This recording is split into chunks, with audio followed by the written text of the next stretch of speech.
Bonjour et bienvenue dans cette nouvelle séquence de C41 Pédologie. Nous allons parler dans cette vidéo du sol et de l'enracinement. Ce sera la première des 2 vidéos prévues pour ce thème. Nous allons commencer par quelques rappels rapides sur l'enracinement des arbres. Le système racinaire des arbres leur assure leur stabilité. Ce n'est pas une surprise, mais cela permet la résistance aux contraintes qui peuvent être très importantes, telles le vent. Les systèmes racinaires sont peut-être différents. Ici, on voit des systèmes pivotant en haut, en cœur pour le hêtre en bas à gauche et traçant à droite pour l'épicéa. Mais dans tous les cas, ils sont dépendants des conditions dans le sol. En effet, ils vont s'adapter aux difficultés rencontrées dans le sol. Les racines accèdent aux réserves du sol en eau et en éléments minéraux. Évidemment, c'est là que l'arbre va boire, et c'est aussi là que l'arbre va se nourrir en éléments minéraux, tels azote, phosphore, potassium, magnésium, etc. Les contraintes à l'enracinement, c'est donc la première question à se poser quand on va faire un diagnostic du sol pour savoir si les arbres sont bien adaptés et retrouvent tout ce dont ils ont besoin dans le sol. Parlons maintenant de la notion de volume prospectable. Le volume prospectable est défini par l'épaisseur de sol prospectable. Un volume, on est bien d'accord, c'est ce qui va permettre à l'arbre de se développer. Ici, l'enracinement, on le voit, se fait dans 3 dimensions. Mais la prospection latérale est très difficile à évaluer. Il faudrait faire des fosses tout autour de l'arbre et cela serait impossible. Donc on va analyser seulement la profondeur et ça sera le critère qui permettra de visualiser la notion de volume prospectable.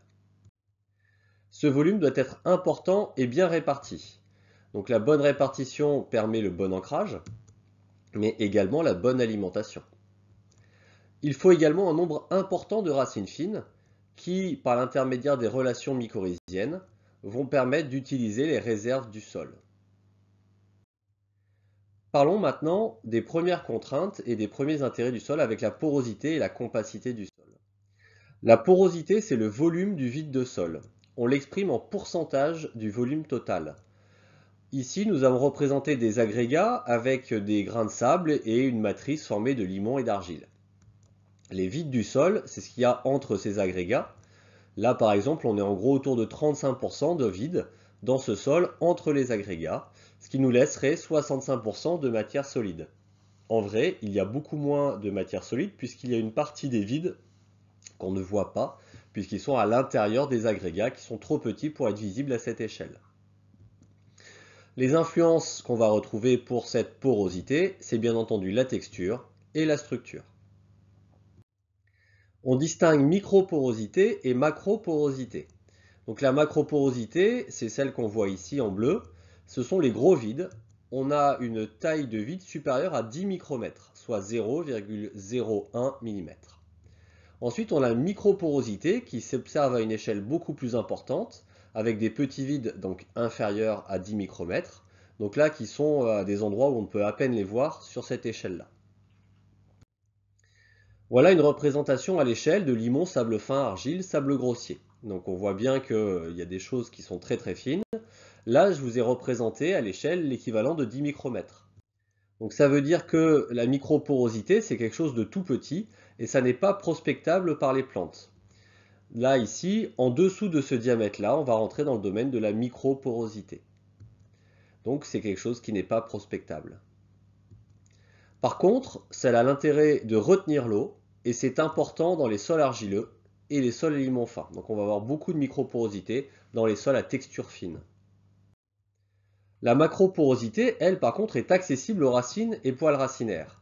Donc ici, je vous ai représenté quelque chose qui faisait plus de 10 micromètres. Donc là, pas de problème pour la prospection racinaire. Cela permet également un bon drainage et évite les excès d'eau. La macroporosité dépend principalement de la structuration du sol.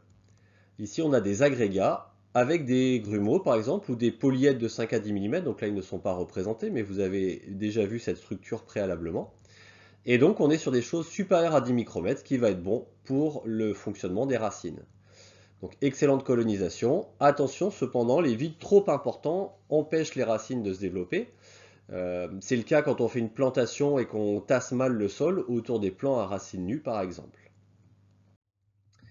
Une texture sableuse est également favorable à la macroporosité. En effet, on va naturellement trouver chez les sables grossiers et à la surface des éléments grossiers également des pores supérieurs à 10 micromètres, donc ça va permettre une bonne macroporosité. Le sable fin, ça peut aussi être quelque chose d'intéressant s'il y a peu d'argile, parce que sinon l'argile va colmater les interstices, et donc ça va empêcher d'avoir vraiment cette macroporosité. Par contre, un sol compact, à l'inverse d'un sol poreux, gêne la croissance racinaire. Donc là, c'est l'inverse d'un sol meuble, on va avoir une faible macroporosité et donc une résistance à la prospection racinaire. Il faut donc réaliser un test de compacité pour savoir s'il va y avoir un souci pour la pénétration racinaire. Donc on va, avec un test de résistance à la pénétration, sur sol humide, vérifier cela. Donc on va tout simplement essayer d'enfoncer un couteau dans un horizon sur une fosse, et on va voir s'il y a une résistance à l'enfoncement. Donc à gauche, on a quelque chose qui résiste, donc qui est forcément compact. À droite, par contre, une faible résistance, la lame de couteau rentre plus facilement dans l'horizon, donc une faible compacité. La compacité est généralement liée à une texture fine, peu ou pas structurée.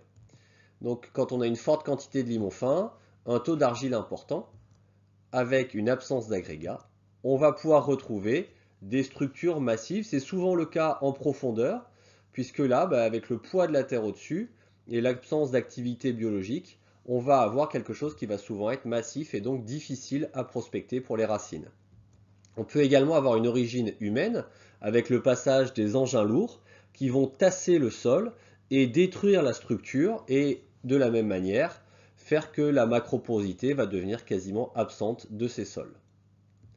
Donc on va avoir ce qu'on appelle un phénomène de tassement du sol qui est évidemment absolument à éviter.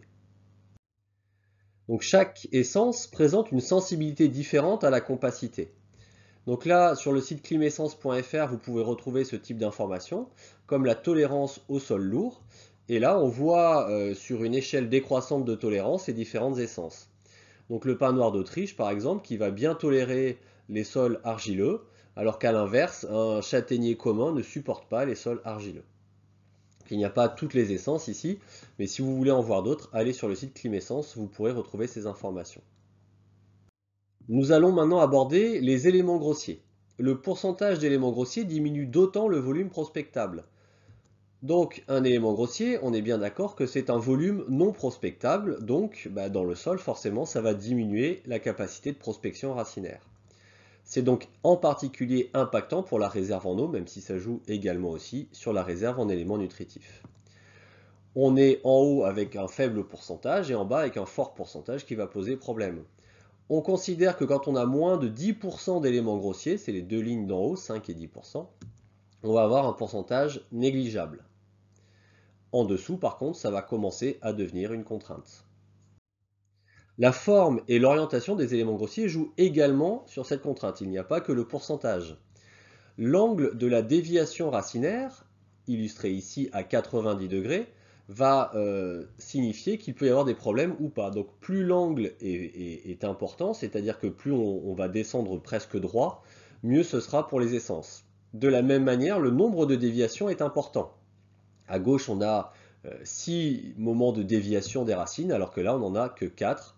Donc ça va limiter la difficulté pour le système racinaire à se développer. Enfin, la distance de déviation va jouer.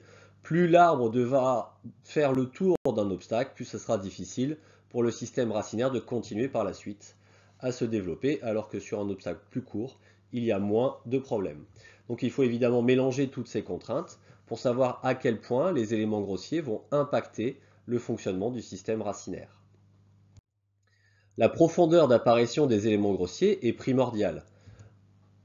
On va parler ici de l'apparition de la roche-mère. Donc, c'est le moment où il va y avoir énormément d'éléments grossiers, forcément, c'est la roche-mère. Donc, cette apparition d'éléments grossiers en quantité importante, c'est un facteur décisif pour le volume prospectable. Donc, c'est vrai que c'est une des premières questions qu'on va se poser, c'est à quelle profondeur apparaît la roche-mère, et donc cela correspond à quelle est la profondeur du sol.